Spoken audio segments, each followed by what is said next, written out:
تو یہ عوام اور خواص کا عقیدہ کب تک تھا؟ 1857 سے پہلے تک تھا.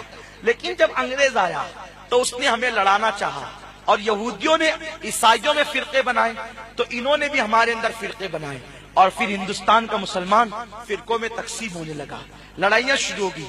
اب جو لوگ جو بھائی کہتے ہیں کہ متحد ہو جاؤ، ہم کہتے ہیں بالکل ہو جاؤ، لیکن ان سے کہیے جنہوں نے فتنہ پیدا کیا ہے. ہم تو اپنے گھر میں بیٹھے ہوئے ہیں. دیکھیں ایک مثال بتاتا ہوں. ایک ماں کا اور باپ کا گھر ہے. اب باپ کے بیٹے ہیں 10، ٹھیک ہے، اس کے 10 بیٹے ہیں. بیٹا شادی کر کے نکل کے گیا الگ، دوسرا نکل کے گیا الگ، تیسرا نکل کے گیا الگ، چوتھا نکل کے گیا الگ. 10 کے 10 بیٹے میں سے 9 الگ الگ ہو گئے، اور ایک بیٹا ماں کے پاس اور باپ کے پاس بچا. اب محلے کے پنچ آتے ہیں نا، تو جو بیٹا ماں کے گھر میں رہتا اسی کو کہتے ہیں بیٹا اتحاد کر لو، اتحاد کر لو. ارے یہ کوئی بات ہوئی؟ وہ کیا اتحاد کرنے جائے گا کہ وہ ماں کا گھر چھوڑ دے، باپ کا گھر چھوڑ دے؟ اتحاد کی بات کرنا ہے تو جو گھر چھوڑ کے گئے ہیں ان کے پاس جاؤ اور ان کو کہو ماں باپ کا گھر چھوڑا نہیں جاتا، لوٹ چلو ماں کے گھر، لوٹ چلو باپ کے گھر. یہ الٹی سیاست ہے، یہ الٹائی انداز اتحاد کا. جو ماں کے گھر میں رہتا اسی کو ہاتھ دکھا رہے ہو اتحاد کر لو، اتحاد. ارے وہ کیا اتحاد کرے گا؟ وہ تو مرکز میں بیٹھا ہے. ان 9 بدبختوں کو بول کہ گھر چھوڑ کے جانے والوں نیا گھر چھوڑ دو، پرانے گھر لوٹ چلو. خدا کی قسم صحابہ اہل سنت تھے، علم غیب کے ماننے والے تھے، حاضر و ناظر کے ماننے والے تھے، حیات النبی کے ماننے والے تھے، اولیاء کے ماننے والے تھے، حضور کے مزار پہ چادر چڑھانے والے تھے، آقا کا میلاد منانے والے تھے، اہل بیت کے ہاتھ اور قدم چومنے والے تھے، گنبد بنانے والے تھے، مزار کی تعظیم کرنے والے تھے، توسل کے قائل تھے، وسیلے کے قائل تھے، حضور کے تلووں کا دھون پیتے تھے، حضور کے تبرکات کا احترام کرتے تھے. وہ سب ہم کر رہے ہیں، اور ہم نبی اور صحابہ کے مسلک کے گھر میں بیٹھے ہوئے ہیں. لوگ ہم ہی کو کہتے اتحاد کر لو، ہم کیا کریں؟ ہم تو مرکز میں بیٹھے ہوئے ہیں. وہ لوگ جو ہم سے ٹوٹ کر علم غیب کے منکر ہوئے ہیں اور جنہوں نے ڈیلٹی الگ بنا رکھی ہے، ان کو کہو چھوڑو وہ گھر جو 1857 کے بعد تعمیر کیا، چھوڑو وہ گھر اور لوٹ چلو اس طرف جو گھر چھوڑ کے تم آئے ہو. لوگوں کو ان کو کہنا چاہیے، لوگ ہمیں کہتے ہیں. یہ کون سا انصاف ہے؟ ہمارا کوئی عقیدہ آپ قرآن حدیث سے غلط ثابت کر دو، ہم غلامی لکھ دیں گے. نہیں کر سکتے، دھوکہ دے سکتے ہو لیکن نہیں کر سکتے. یہاں مجھے ایک واقعہ یاد آتا ہے. ہنسنے ہنسانے کی بات میری طبیعت میں نہیں ہے، لیکن ایک واقعہ بیان کرتا ہوں. جب شروع یہ 1857 کے بعد مسلک شروع ہوئے نا، تو ہمارے علماء نے بہت دفاع کیا اہل سنت کا. لوگوں کو بہت سمجھایا، 15 سال تک خطوط لکھے، بہت سمجھایا، سب کو نہیں مانے. وہ اپنے آپ کو اہل سنت کہنے لگے. سنیت سے نکل کر کہتے ہیں ہم اہل سنت ہیں. اہل سنت کوئی دکان پہ ملنے والا لڈو تھوڑی ہے. اہل سنت عقیدے کا نام ہے، یہ کوئی ٹائٹل نہیں ہے کہ کوئی بھی اٹھا کر کے لگا لے، کوئی جھنڈا نہیں ہے کہ خرید کر کے اپنے گھر پہ لگا لے. نا، یہ عقیدہ ہے. اگر کوئی بندہ سہارنپور میں رہ کر بھی علم غیب حاضر و ناظر اور ضروریات اہل سنت کا قائل ہے تو وہ سنی ہے، کہیں کا ہو. نجد میں رہ کر بھی اگر وہ عقیدہ رکھتا ہے تو سنی ہے، اور مدینہ منورہ میں رہ کر اگر وہ اہل سنت کے عقائد کو چھوڑ چکا ہے تو وہ سنی نہیں ہے. بات شہر کی نہیں ہے، بات عقیدے کی ہے. عقیدہ چاہیے. اگر کوئی ساری زندگی بریلی میں رہا اور ضروریات اہل سنت کا منکر ہوا تو وہ سنی نہیں ہو سکتا. یہی ہے نا. کوئی قادیان میں رہا، ضروریات اہل سنت کا قائل ہے، عقیدہ ختم نبوت کو ویسے ہی مانتا ہے جو امت کا اتفاق ہے، وہ سنی ہے، مسلمان ہے. وہ شہروں پہ کام بانٹو مت سنیت کو، سنیت کو شہروں میں تقسیم مت کرو. سنیت تو عقیدے کا نام ہے. سنیت کسی ٹائٹل کا نام نہیں ہے، سنیت کسی جھنڈے کا نام نہیں ہے، سنیت کسی شہر کا نام نہیں ہے. نہ دلی کا نام ہے، نہ بریلی کا نام ہے، نہ قادیان کا نام ہے، نہ سہارنپور کا نام ہے. عقیدے کا ہے. اگر امام اہل سنت نے جو عقیدہ 1400 سالہ بتایا ہے، اگر وہی عقیدہ قادیان کا رہنے والا، نجد کا رہنے والا مانتا ہے تو وہ سنی ہے.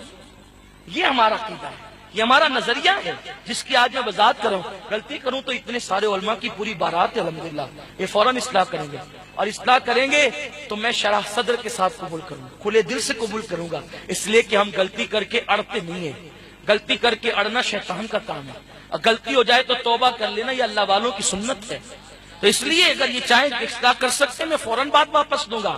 تو بات عرض کرنے یہ چلا تھا کہ لوگ ہمیں کیوں کہتے ہیں کہ اتحاد کر لو. تو بات یہ کر رہا تھا کہ شروع میں جب اختلاف ہوا، نئے نئے فرقے نکلے، ہمارے علماء نے بڑی محنت کی، 15 سال تک خطوط لکھ کر کے سمجھائے، نہیں مانے.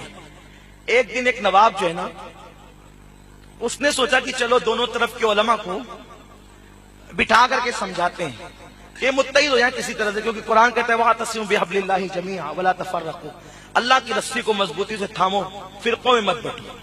اللہ کی رسی کیا ہے؟ حضور کی ذات اللہ کی رسی ہے. حضور کا دامن پکڑو، سب متحد ہو جاؤ. حضور کو ایسا مانو جیسے اللہ نے قرآن میں ماننے کا حکم دیا. بس بات اتنی ہے. اہل سنت کا مطلب یہ ہے وہ عقیدہ رکھو جو حضور لے کر کے آئے، اپنا گڑا ہوا مت رکھو.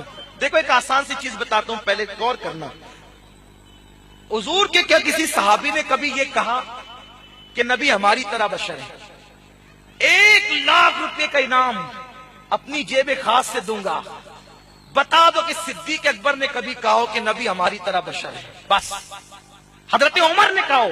اور بخاری مسلم کی قید نہیں ہے، حدیث صحیح کی سند پر کسی بھی کتاب میں بتا دو.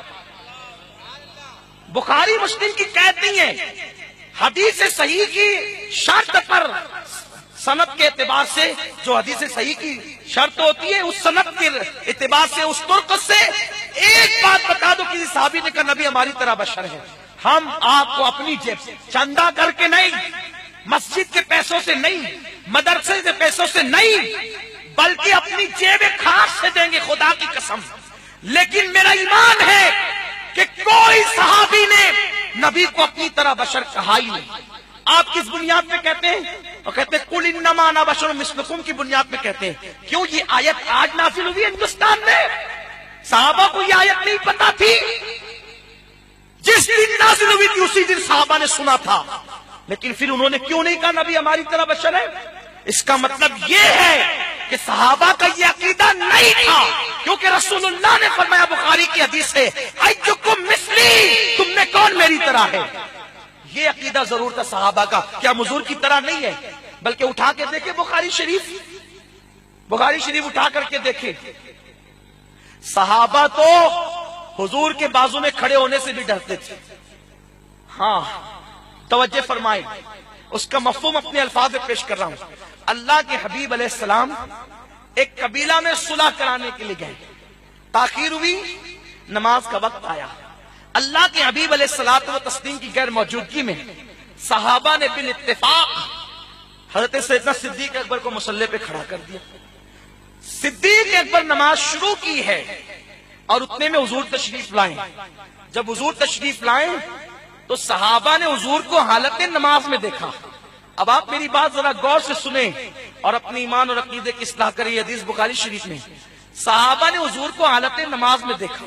تو پچھلی صف میں حضور جب کھڑے تھے نا، تو صحابہ نے نماز میں دیکھا تو انہوں نے یوں ہاتھ میں ہاتھ مار کر آگے کی صف والوں کو اطلاع دی کہ حضور تشریف لائیں.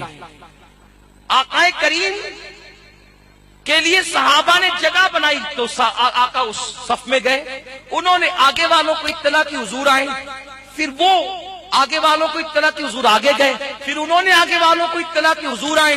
اس طرح حضور بالکل آگے چلے گئے حتیٰ کہ صدیق اکبر کے بازو میں کھڑے ہو گئے. صدیق اکبر رضی اللہ تعالیٰ عنہ حضور کو دیکھ کر نماز میں پیچھے ہٹے.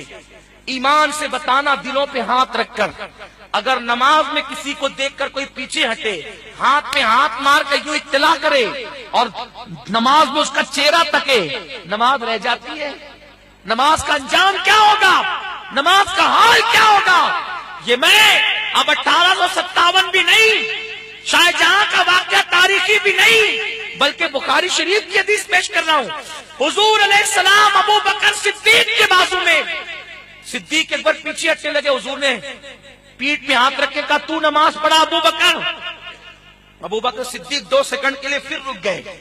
اور ہاتھ اٹھا کے اللہ کی حمد کی اور پھر پیچھے ہو گئے، حضور نے نماز پڑھائی. ٹھیک ہے، یہ حدیث ہے.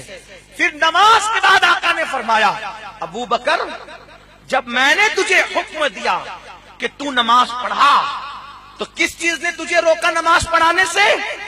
صدیق اکبر کہتے ہیں یا رسول اللہ ابو قحافہ کے بیٹے کی اوقات کیا کہ آپ کے بازو میں برابر کھڑا رہے. یہ صحابہ کا عقیدہ ہے، یہ صحابہ کا نظریہ ہے. اس نظریے سے لوگ ہٹ چکے ہیں اور اس نظریے سے ہٹنا یہ کفر کی دہلیز پر قدم رکھنے کے برابر ہے، یہ کفر کی دہلیز کی طرف بڑھنے کے برابر ہے. تو لوگوں اہل سنت و جماعت اس عقیدے کا نام ہے، صحابہ اس عقیدے پہ تھے.